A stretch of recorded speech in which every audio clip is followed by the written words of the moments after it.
یاد ہوگا پچھلے خطبے میں میں نے یہ بیان کیا تھا کہ وہ قومیں جو جھوٹی ہیں ان کی اقتصادیات میں برکت نہیں ہے، اور صرف یہ فرد کا معاملہ نہیں، جھوٹ قوموں کے رزق کو چھین لیتا ہے، اور بظاہر انسان جھوٹ کو رب بنا رہا ہوتا ہے، لیکن حقیقت میں یہ ایسا ظالم رب ہے، ایسا دھوکے باز رب ہے کہ ایک ہاتھ سے کچھ دیتا ہے تو دوسرے ہاتھ سے اس سے بہت زیادہ واپس لے جاتا ہے۔ چنانچہ میں نے اس کی مثالیں دی۔ یہاں دیندار یا غیر دیندار کا فرق نہیں ہے، وہ قومیں جو سچی ہیں ان کے رزق میں ضرور برکت پڑتی ہے۔ چنانچہ مشرق بعید کی قوموں کی مثال آپ کے سامنے رکھی، جاپان کی مثال سامنے رکھی کہ وہ خدا کو بھی نہیں مانتے، یعنی بھاری اکثریت نہیں مانتی، لیکن سچ بولتے ہیں، اور اللہ تعالیٰ کے فضل سے جہاں جہاں جن قوموں میں سچ بولا جا رہا ہے وہاں رزق میں بہت برکت ہے۔ تو ہمارے تیسرے دنیا کے ممالک کو بھی اس سے نصیحت پکڑنی چاہیے۔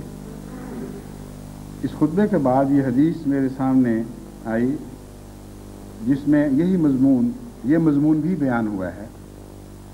حضرت اقدس محمد مصطفیٰ صلی اللہ علیہ وآلہ وسلم نے فرمایا، اور یہ حضرت ابو ہریرہ کی روایت ہے، کہ والدین سے نیک سلوک عمر کو بڑھاتا ہے، جھوٹ رزق کو کم کرتا ہے، اور دعا قضاء و قدر کو بدل دیتی ہے۔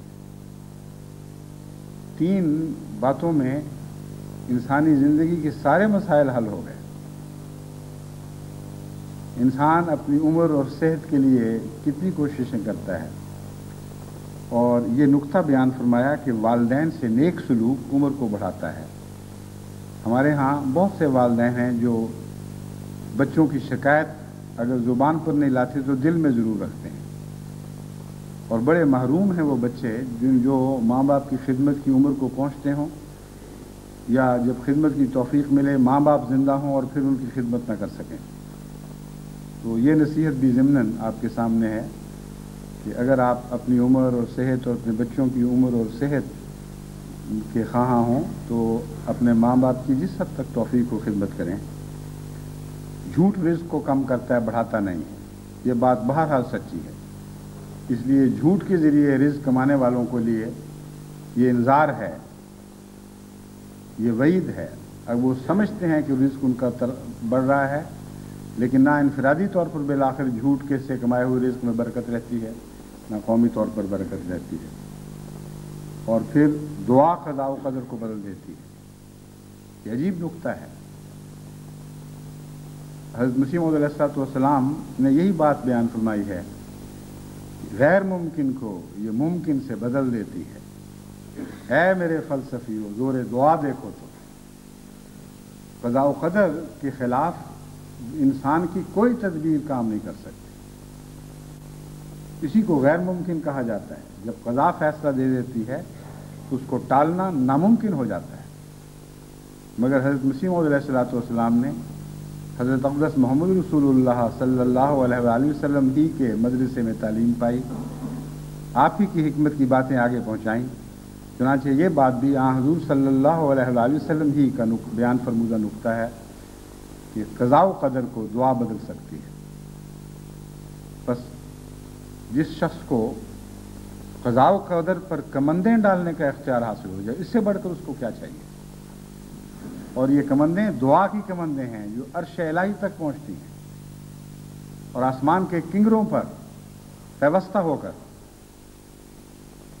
خدا تعالیٰ کی تقدیر کو جنبش دیتی ہیں، اور جب آسمان پر تقدیر جنبش میں آتی ہے تو زمین کی تقدیریں اس کے تابع کام کرتی ہیں، ان کی مجال نہیں کہ ان سے الگ کوئی رستہ اختیار کر سکیں۔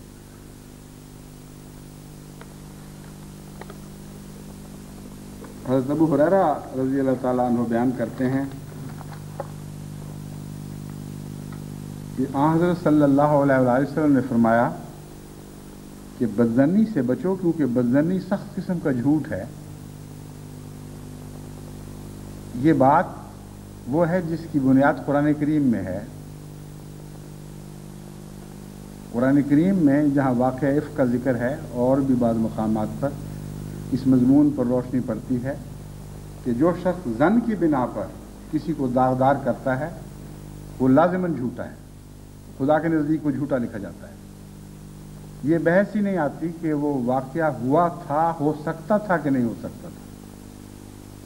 ظن کے ذریعے کسی کو متہم کرنے کا خدا نے کسی بندے کو حق نہیں دیا، اور دنیا کے اکثر فساد بدظنی کے ذریعے ہوتے ہیں۔ تو یہ بھی حضرت رسول اکرم صلی اللہ علیہ وسلم کی لطیف نظر تھی جو اس بات تک پہنچی، اور یہ خدا ہمارے سامنے کھول دیا۔ ورنہ قرآن کریم ہم بھی پڑھتے ہیں، عام پڑھنے والوں کو یہ خیال نہیں آتا کہ اصل مراد کیا ہے۔ وہ مراد حضرت صلی اللہ علیہ وسلم نے سمجھی اور تفسیر سے یوں بیان فرمائی: بدظنی سے بچو، کیونکہ بدظنی سخت قسم کا جھوٹ ہے۔ اور بدظنی کی مزید قسمیں یوں بیان فرمائی ہیں: ایک دوسرے کی عیب کی ٹوہ میں نہ رہو، اپنے بھائی کے خلاف تجسس نہ کرو۔ اب یہ عجیب لطیف کلام ہے کہ بظاہر بدظنی اور تجسس دو الگ الگ چیزیں ہیں، لیکن حضرت اقدس محمد صلی اللہ علیہ وسلم کی عارفانہ نظر اس بات کو پا گئی کہ اگر پہلے بدظنی نہ ہو تو تجسس کا بچہ پیدا ہی نہیں ہو سکتا۔ تجسس اور دوسرے کی عیب کی تلاش کرنا یہ ایک ایسا اقدام ہے جس سے پہلے بدظنی ضروری ہے۔ جس پر آپ نیک ظنی کرتے ہیں، کبھی اس کا بھی تجسس کیا ہے، کبھی اس کے عیب بھی تلاش کیے ہیں؟ اس کے برعکس بات ہوتی ہے، جس کے ساتھ محبت ہو، جس کے ساتھ پیار ہو، جس پہ انسان حسن ظن کرتا ہو، اس کی برائی دکھائی بھی دے تو انسان آنکھیں بند کرتا ہے، منہ پھیر لیتا ہے۔ امکان نظر آئے، احتمال کسی بات کا نظر آئے تو 100 دوسرے بہانے ڈھونڈتا ہے اس بات کو نہ ماننے کے، کہ یہ بھی تو ہو سکتا ہے، یہ بھی تو ہو سکتا ہے۔ بس حضرت صلی اللہ علیہ وسلم نے جھوٹ کی یہ قسم بھی بیان فرما کر ہم پر بے حد احسان فرمایا کہ بدظنی ایک بہت بڑا جھوٹ ہے، اس سے بچو۔ اگر اس سے بچو گے تو معاشرہ تمہارے شر سے بچ جائے گا اور معاشرہ امن میں آ جائے گا۔ اپنے بھائی کے خلاف تجسس نہ کرو، اچھی چیز ہتھیانے کی حرص نہ کرو، حسد نہ کرو، دشمنی نہ رکھو، بے رخی نہ برتو۔ اب یہ بظاہر ساری چیزیں الگ الگ ہیں، لیکن ان کی بنیاد ایک ہی بات میں ہے کہ کسی شخص سے محبت کی بجائے نفرت ہونا، کسی شخص سے پیار کے تعلق کی بجائے اجنبیت کا تعلق یا دوری کا تعلق یا دشمنی کا تعلق ہونا۔ قرآن کریم نے اس مضمون کو بیان کرتے ہوئے ایسے لوگوں کا حال بیان کیا ہے کہ جب مسلمانوں کو کوئی فتح ملتی ہے اور ان کو غنیمت ہاتھ آتی ہے تو ان کو بہت تکلیف پہنچتی ہے، اور اس تکلیف کا اظہار اس طرح کرتے ہیں کاش ہم بھی وہاں ہوتے تو ہم بھی حصہ پاتے، اور جب ان کو کوئی تکلیف پہنچتی ہے تو کہتے ہیں شکر ہے ہم وہاں نہیں تھے، ورنہ ہمیں بھی تکلیف پہنچ جاتی۔ تو دراصل بنیادی طور پر یہ تعلیم دی جا رہی ہے کہ ایک دوسرے سے تعلق قائم کرو، ایک دوسرے کا بھائی بننے کی کوشش کرو۔ مومن اخوہ ہوتے ہیں ایک دوسرے کے، اور جو شخص سمجھتا ہے کہ یہ مومن میرے بھائی ہیں، اگر یہ سمجھنے کے باوجود یہ باتیں اس میں پائی جاتی ہیں تو اس کا بھائی ہونے کا تصور جھوٹا ہے۔ یہ علامتیں ہیں بیماریوں کی جو دلوں میں پوشیدہ ہیں، اور ان علامتوں کو ظاہر و باہر کر کے حضرت اقدس محمد رسول اللہ صلی اللہ علیہ وسلم نے ان بیماریوں کو پہچاننے کا ایک عظیم نسخہ ہمیں عطا فرما دیا۔ اب دیکھ لیجئے، جو بدظنی کرتا ہے وہ جس سے پیار ہو، محبت ہو، اس پہ بدظنی نہیں کیا کرتا۔ جو کسی کے عیب جوئی کرتا ہے، برائیوں کی تلاش میں رہتا ہے، اگر محبت اور پیار ہو کبھی ایسا نہیں کر سکتا۔ اچھی چیز ہتھیانے کے لیے اپنے پیارے سے متعلق خیال ہی پیدا نہیں ہو سکتا۔ جتنا پیار بڑھے اتنا دل یہ چاہتا ہے کہ جو چیز مجھے اچھی ملی ہے میں اس کو دے دوں، اور جو چیز اچھی خود نصیب ہو رہی ہو اور اپنے پیارے کے پاس نہ ہو، وہ بعض دفعہ وہ اچھی چیز بری لگنے لگ جاتی ہے، اسے انسان کو خوشی کی بجائے تکلیف ہونے لگتی ہے۔ حضرت عائشہ صدیقہ رضی اللہ تعالیٰ عنہ کے متعلق روایت ہے کہ جب حضور صلی اللہ علیہ وسلم کے وصال کے بعد باہر سے اعلیٰ قسم کی چکیاں آئیں اور بہت ہی عمدہ آٹا پہلی دفعہ جب ان چکیوں سے نکلا تو حضرت عائشہ صدیقہ کے حضور پیش کیا گیا، کیونکہ رسول اللہ علیہ وسلم کی اس وقت وہ نمائندہ تھیں۔ جب آپ نے اس آٹے کی بنی ہوئی روٹی کا پہلا لقمہ منہ میں ڈالا، بے اختیار آنکھوں سے آنسو جاری ہو گئے۔ آپ کی خادمہ نے عرض کیا کہ یہ تو اتنا اچھا آٹا ہے، اس سے لطف اٹھانے کی بجائے آپ رو کیوں رہی ہیں؟ انہوں نے کہا کہ میرا آقا، میرا محبوب جو زندہ تھا اس وقت یہ آٹا میسر نہیں تھا۔ جنگ احد میں آپ کے دان شہید ہوئے، وہ موٹا جھوٹا آٹا جو ہم بنایا کرتے تھے، وہ دانتوں میں اس کے ٹکڑے، بعض دفعہ گندم کے ٹکڑے وغیرہ یا جو کے ٹکڑے آ جاتے تھے اور تکلیف پہنچتی تھی۔ اس لیے یہ آٹا میرے لیے راحت کا نہیں، غم کا موجب ہے۔ یہ محبت کی نشانی ہے، یہ پیار کی سچی علامت ہے۔ بس جس بھائی سے پیار ہو اس کی چیز کی طرف لالچ کی نظر انسان ڈال ہی نہیں سکتا۔ اگر اپنے بھائی کی طرف آپ لالچ کی اچھی چیزوں کی طرف آپ لالچ کی نظر ڈالتے ہیں تو یہ تھرمامیٹر حضرت محمد رسول اللہ صلی اللہ علیہ وسلم نے ہمارے ہاتھوں میں تھما دیا ہے، اس میں اپنا ٹیمپریچر دیکھ سکتے ہیں۔ یہ محبت کا ٹیمپریچر ظاہر نہیں کرے گا، نفرت کا ٹیمپریچر ظاہر کرے گا۔ فرمایا ہرس نہ کرو، اچھی چیز ہتھیانے کی ہرس نہ کرو، حسد نہ کرو۔ اور مضمون کھلتا چلا جا رہا ہے، دشمنی نہ کرو۔ پھر فرمایا بے رخی نہ برتو۔ پہلے تو مضمون آگے بڑھ رہا تھا، اب اس کا ایک اور کنارہ پیش فرما دیا کہ دراصل جب تم اپنے کسی بھائی سے بے رخی کرتے ہو تو وہاں بھی محبت کا فقدان ہے، جو آگے پھر ان سب چیزوں میں تبدیل ہو سکتا ہے۔ تبھی انبیاء کو خدا تعالیٰ نے یہ اپنے دشمنوں کو یہ جواب سمجھایا کہ جن کو تمہاری آنکھیں حقیر اور گھٹیا جانتی ہیں، میں ان سے وہ سلوک نہیں کر سکتا، کیونکہ انہوں نے خدا کی خاطر مجھے قبول کیا ہے، اس لیے مجھے ان سے محبت اور پیار ہے۔ بس خدا کی خاطر ایمان لانے والوں کے لیے یہ بحث ہی نہیں رہتی کہ کوئی کس قوم سے تعلق رکھتا ہے، کس طبقے سے تعلق رکھتا ہے، امیر ہے کہ غریب ہے، کس حال میں ہے، اس سے بے رخی نہیں برت سکتا۔ حضرت صلی اللہ علیہ وآلہ وسلم ایک دفعہ ایک غیر مسلم سردار سے محو گفتگو تھے، اور اس وقت ایک نابینا مسلمان آپ کی خدمت میں حاضر ہوئے۔ اس نے بات میں دخل دینا شروع کر دیا۔ اب یہ بات میں دخل دینا اخلاق سے گری ہوئی بات ہے، لیکن حضرت صلی اللہ علیہ وآلہ وسلم نے اس خیال سے کہ چونکہ نو مسلم غیر مسلم ہدایت کی باتیں سننے آ رہا ہے، اس پر برا اثر نہ پڑے، آپ کو سمجھانا بھی چاہا، لیکن دل میں یہ بھی خیال تھا کہ اس غریب کی دل شکنی ہوگی۔ تو کیسا عجیب لطیف انداز اختیار فرمایا، اپنے ماتھے پر ہلکے سے بل ڈالے، جس سے اس دیکھنے والے غیر مسلم کو یہ معلوم ہو گیا کہ حضور صلی اللہ علیہ وآلہ وسلم یہ بات پسند نہیں فرما رہے ہیں کہ کوئی اور شخص آ کے ہماری باتوں میں دخل دے۔ اور چونکہ وہ دخل دینے والا اندھا تھا، اس لیے اس کو بل دکھائی نہیں دیے، اس کی دل شکنی نہیں ہوئی۔ مگر اس کے باوجود قرآن کریم میں یہ اللہ تعالیٰ نے وسلم کو مخاطب کرتے ہوئے، آپ کا ذکر کرتے ہوئے فرمایا عبسا وتولی ان جاءہ الاعمی، کہ دیکھو محمد مصطفیٰ صلی اللہ علیہ وسلم نے ماتھے پر بل ڈالا اور چہرہ دوسری طرف کر لیا، اس لیے کہ ایک اندھا اس کے پاس اپنے دین کی باتیں پوچھنے کے لیے آیا۔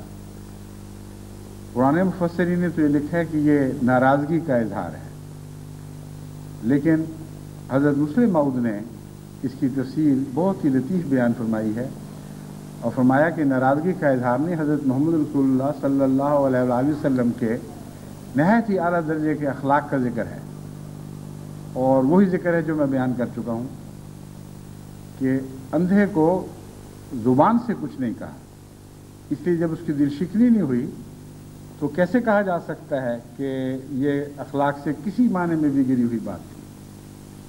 اور مہمان کی عزت افزائی فرما دی جب اس کی طرف سے منہ اعراض کیا اور ماتھے پر بال ایک آدھ بال آیا ہوگا جس کا ذکر خدا تعالیٰ نے فرمایا ہے. تو محبت کے تقاضے جب اس طرح متضاد بھی ہو جائیں تو ایک لطیف روح کس شان کے ساتھ ان تقاضوں کو ادا کرتی ہے. لیکن غریب سے غریب اور آنکھوں سے معذور کے لیے بھی حضور صلی اللہ علیہ وآلہ وسلم نے کبھی دل شکنی کی کوئی بات نہیں کی. بس میں یہ بات اس لیے کھول رہا ہوں کہ بعض دوسرے مسلمان بھی اس خطبے کو سنتے ہیں، وہ بھی یہ تفسیریں سنتے ہیں. یہ غلط الزام ہے رسول اکرم صلی اللہ علیہ وسلم پر کہ ان آپ پر ناراضگی کے اظہار کے طور پر خدا تعالیٰ نے یہ واقعہ بیان فرمایا ہے. آپ نے تو کوئی اخلاق سے گری ہوئی، ذرا سی گری ہوئی بات بھی نہیں کی، بلکہ نہایت اعلیٰ درجے کے اخلاق کا اظہار فرمایا جب اپنے غریب غلام کی دلداری فرمائی اور اس کی دل شکنی سے اعراض کرتے ہوئے آنے والے مہمان کی عزت افزائی بھی فرما دی اور اس باریک پل صراط سے بغیر لڑکھڑائے ہوئے گزر گئے. تو محبت کے تقاضے بعض دفعہ متضاد بھی ہوں تو ذہین اور لطیف انسان، لطیف جذبات اور لطیف فکر کا مالک انسان ان سب تقاضوں کو بیک وقت پورا کر سکتا ہے اور اللہ تعالیٰ نصرت فرماتا ہے. لیکن کجا یہ کہ ایک انسان دوسروں سے بے رخی برتنے کا عادی ہو. بعض دفعہ یہ چیز بڑی بڑی ٹھوکروں کا مجھے بن جاتی ہے. مجھے ایک صاحب نے خط لکھا کہ فلاں بڑا آدمی، اس کو تو بڑے آدمی سے کچھ زیادہ ہی متاثر تھا بیچارہ، لیکن میں مثال کے طور پر ذکر کر رہا ہوں، ہر بات میں اس کی تائید نہیں کر رہا. فلاں بڑے آدمی کو میں ربا لے کے گیا اور وہاں فلاں صاحب مسجد میں باتیں کر رہے تھے اور میں ان کے پاس جا کے کھڑا ہو گیا اور ان کو پتہ ہی نہیں کہ کتنا بڑا آدمی ہے گویا کہ، اور وہ اپنی باتوں میں مصروف رہے. تو واقعہ یہ ہے کہ اعراض میں یہ بات بھی دراصل داخل ہے. جب کوئی شخص کسی کے پاس پہنچتا ہے، ہر انسان باتوں میں مصروف ہو، کچھ نہ کچھ اس کی طرف التفات چاہیے، کچھ نہ کچھ اشارے سے ہی عرض کر دے آدمی کہ میں ابھی فارغ ہوتا ہوں، یا السلام علیکم کہہ کے بات کر کے پھر اجازت لے کر دوسری باتوں میں مصروف ہو جائے. تو جماعت احمدیہ کو بہت اعلیٰ اخلاق کا نمونہ دکھانا چاہیے. اور یہ جو حضور اکرم صلی اللہ علیہ وسلم نے فرمایا بے رخی نہ برتو، اس سے آپ بچیں گے تو اس سے بعد کی چیزوں سے بھی بچ جائیں گے. یہ پہلا ٹھوکر کا قدم ہے جس سے آپ پہچان سکتے ہیں کہ آپ کے دل میں کوئی ریا، کوئی جھوٹ، کوئی غیر کے لیے محبت کی کمی تو نہیں ہے. اور اس طرح آپ اپنے نفس کے اندرونے کی باریک باتوں سے بھی آگاہ ہو سکتے ہیں. پھر حضرت صلی اللہ علیہ وسلم فرماتے ہیں ایک اور رنگ میں اسی مضمون کو بیان کرتے ہوئے، جس طرح اس نے حکم دیا ہے اللہ کے بندے اور بھائی بھائی بن کر رہو، جیسا خدا نے حکم دیا ہے. مسلمان دوسرے مسلمان کا بھائی ہے اور وہ اس کو ظلم نہیں کرتا، اسے رسوا نہیں کرتا، اسے حقیر نہیں جانتا. اپنے سینے کی طرف اشارہ کرتے ہوئے آپ نے فرمایا تقویٰ یہاں ہے، تقویٰ یہاں ہے. بیان کرنے والے کی یہ تشریح ہے، یعنی مقام تقویٰ دل ہے. یہ بھی مضمون درست ہو سکتا ہے، مگر میں تو اس مضمون کو اس طرح دیکھ رہا ہوں کہ حضرت اقدس محمد مصطفیٰ صلی اللہ علیہ وسلم کا دل تقویٰ کی آماج گاہ ہے. اگر کسی نے تقویٰ سے آشنائی حاصل کرنی ہے تو اس دل سے آشنائی حاصل کرے. تقویٰ کے انداز سیکھنے ہیں تو محمد مصطفیٰ صلی اللہ علیہ وسلم کے دل کی دھڑکنوں سے وہ انداز سیکھے. تقویٰ یہاں ہے، تقویٰ یہاں ہے، 100% درست بات ہے کہ محمد مصطفیٰ کے دل ہی کا تقویٰ تھا جو بعد میں لاکھوں کروڑوں دلوں کا تقویٰ بن گیا. اور حضرت مسیح موعود علیہ السلام جو فرماتے ہیں این چشم رواں کے بخل کے خدا دے ہم یا قطرہ ز بحر کمال محمد است. تو واقعتاً ایک قطرہ سمندر بن جایا کرتا ہے، اور ساری دنیا میں آج سے اس زمانے سے لے کر آج تک 1400 سال سے کچھ زائد عرصہ ہو گیا،